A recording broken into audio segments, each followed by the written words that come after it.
నమస్కారం. J7 news కి స్వాగతం. తమ ఆస్తిని ప్రజలకు ఇస్తున్నట్లు ప్రకటించిన కమ్యూనిస్టు పార్టీ నాయకులు సురవరం సుధాకర్ రెడ్డి గారి భార్య విజయలక్ష్మి వారసత్వంగా వచ్చిన ఆస్తి 4.5 ఎకరాల భూమిని ప్రజా యువజన అవసరాల కోసం ఇవ్వడం చాలా ఆదర్శవంతమైన పని.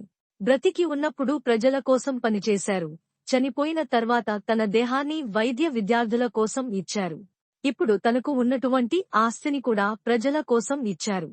బహుశా ఇది కేవలం కమ్యూనిస్టు పార్టీ నాయకులకి సాధ్యమవుతుంది. నేటి యువతరానికి ఒక స్ఫూర్తి, ఆదర్శం.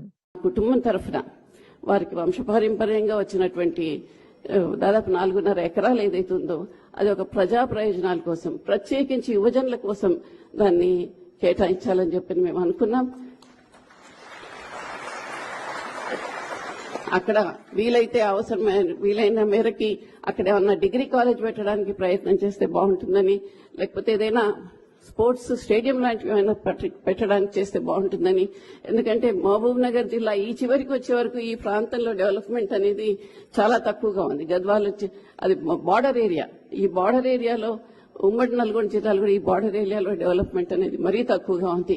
కాబట్టి యూత్ స్టూడెంట్స్ కు ఉపయోగపడే విధంగా, ఎందుకంటే వాళ్ళు కనుక చదువుకోగలిగితే, వాళ్ళు అభివృద్ధి చెందితే మొత్తం సమాజానికి ఉపయోగపడుతుంది. కాబట్టి అటువంటిది కూడా ఆలోచించాలని చెప్పి కోరుకుంటూ కృతజ్ఞతలు.